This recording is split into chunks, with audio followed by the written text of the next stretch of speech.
What's that? I've written a complaint about you. Complain? Half-assed accusations. You won't get very far with that. Yeah. We'll see. Say, Jimmy, since when do you have a dog? Oh, I just got him recently. Interesting.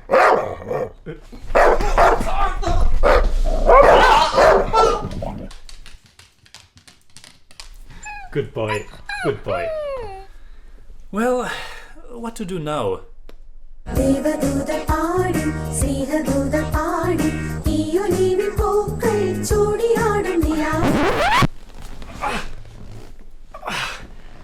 It bit my ass, Jimmy! Well, you are an ass.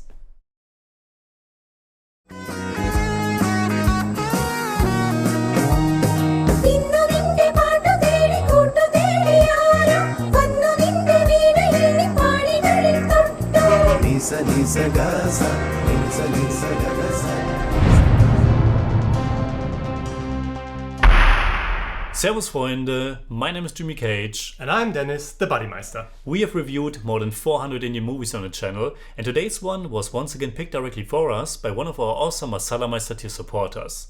Vijay Akineni has chosen the fairly new Malayalam language satire NNA THAAN CASE KODU. I think it's NNA THAAN CASE KODU, which can be translated as If So, Sue Me. It was written and directed by Ratheesh, Balakrishnan, Poduval. It stars Kunchacko Boban and Gayatri Shankar in the leading roles. It's a satire, comedy, drama about Rajivan, a reformed thief who fights for justice when an innocent act to defend himself is interpreted as a crime. This is a quirky movie, isn't it? Yes, it is. I have also seen Ratheesh Poduval's first film, which was the oddball sci-fi comedy drama Android Kunjapan version 5.25, which certainly also had a satirical edge to it. You can clearly recognize kind of a trademark here. NNA THAAN CASE KODU feels fresh, it feels different, it's quirky in a good way. It walks a tightrope almost the whole time though, so I was never quite sure if what the movie's doing is intentional or not. But that's also what kind of made the movie for me. It worked in its favor. I was really into the movie from the beginning, because the whole presentation was just so smooth and well done. The little animated opening, and then that lovely first song that is used to establish the slight romance and also the change of character in our protagonist Rajivan, who needs to stop being a petty thief in order to get with the woman he has fallen in love with. You can see that this is a good production. The cinematography, the locations, the editing, everything feels slick, and you just know that the people who were involved in the making of this movie, they knew what they were doing. What works so well, and you kind of already mentioned it, is that the movie sets this nice and chill and, like in Android Kunjapan, oddball tone. The second song, which comes pretty much right after the first one, cements that. It is really hilarious, especially Rajivan's dance moves. I think some songs are remakes of popular older ones, maybe this is one of them. Anyway, the movie made me laugh out loud several times for sure, and for the most part I had a pretty great time with it. I agree. It's this mix of black, dry comedy, real issues, and this farce-like narration that whets the appetite. And of course, over time you realize that this is actually about more, that it actually has to say something. Now, that doesn't always work, and that's what I meant when I said that the movie is walking a tightrope. The story sometimes loses itself a bit in its own shenanigans. It is a lot of fun, but sometimes the seriousness is undermined by that farce-like structure. It's one of those movies that is set around a really serious subject matter, or serious subject matters, plural, which are presented in this rather light-hearted, entertaining way, which might please a bigger audience. And that's something I really appreciate. It's not just an escapist feel-good movie, but something that wants to make a point or show the audience certain flaws in the system. It's more or less a courtroom movie with a really nice comedic spin. But it wants to cram a lot of topics into its narration, probably too much. The big themes are of course politics, corruption, David versus Goliath, things like that. But the very specific issue at hand is something I haven't seen before. The simple fact that there are a lot of plot holes, potholes. A lot of roads in Kerala are apparently in pretty bad shape. And that might not sound like too big of an issue, but it really is, and it led and leads to many accidents. Yeah, and the movie does a real good job in displaying how this small thing becomes more and more complicated, becomes bigger and bigger. The case eventually mutates into 2 or 3 different cases, where accusers and victims are changing all the time. There's this one great scene where Rajivan is walking from one side to the other because somehow they combine both cases into one, and so he's both the prosecutor and the accused. Yeah, and there's constantly new evidence coming in, so you're almost losing sight of what this is actually about because it's become a no-brainer. And I think this is where the movie shines, but also has the most problems because it lacks focus. So I once again have to bring up the tightrope that this movie is walking on. But I get it. For me, that most notably manifests itself in the character of Rajivan himself.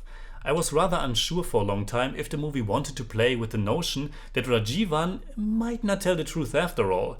Like, I wasn't sure if this was just me feeling this way, but he's such a quieted and maybe even mysterious protagonist, and the thing that happens to him is also just revealed step by step, that I wasn't sure if there might be this big twist that he's actually fooling everyone. Yeah, I think that harks back to the farce-like way of telling a story. You can't, or let's say it's really hard to be involved in it all the time because the movie plays with you and your emotions. And that also applies to the characters in this movie, especially Rajivan. That's a good point.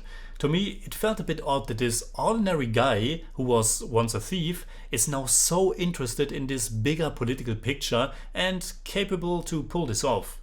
Sure, the comedy also stems from the fact that he's more or less stumbling into a lot of it and makes it work somehow, but the initial connection to sue this big politician came a little bit too much out of nowhere for me. I had a hard time to grasp what he was all about. Saving himself from going to jail, seeking justice for getting bit in the ass, proving to his girlfriend that he really is through doing shady things, and sticking it to the man by suing a powerful politician. I mean, it's all there, but maybe I just needed some more clarity or some more emotions from his side. I agree with all of that. The movie has a certain style, a certain way of doing things, and that's why I'm slightly conflicted about it.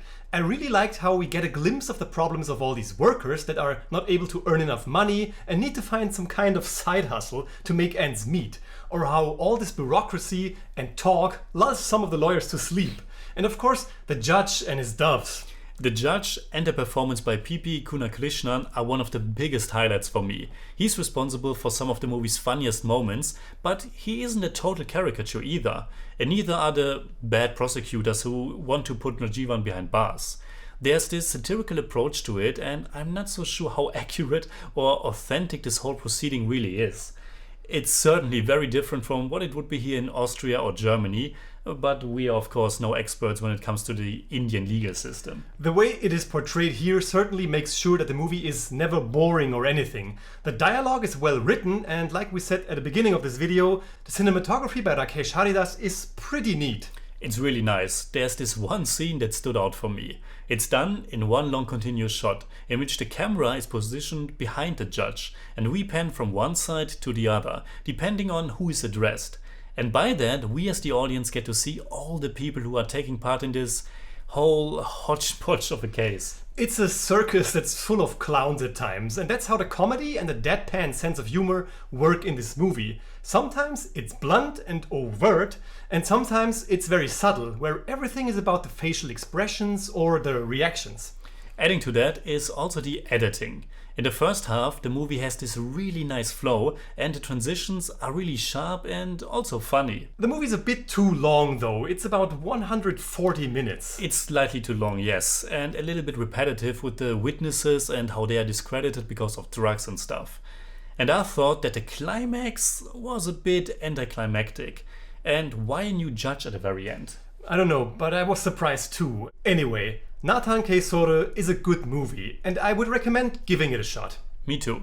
It's a movie that does not feel worn out, with a good sense of humor and just a good vibe. So, what would we say in German about NNA THAAN CASE KODU?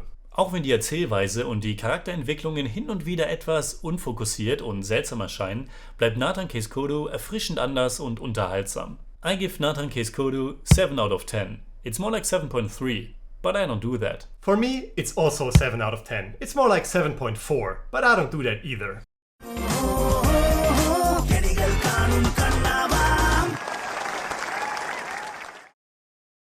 Did you know that there are around 50,000 new potholes in Vienna every year from November to February? What? 50,000? Yep, it's quite normal, but they are at least provisionally repaired within 24 hours to keep everyone safe. Very interesting. So, what are your thoughts about NNA THAAN CASE KODU? Leave a comment. You can hit me up on Twitter, Instagram, Letterboxd, and also on Patreon, simply at the Jimmy Cage. And you can hit me up on Twitter at the Buddymeister. And if you enjoyed this video, please give us a thumbs up, share, subscribe, whatever you like. And make sure you hit that bell for all we have to tell.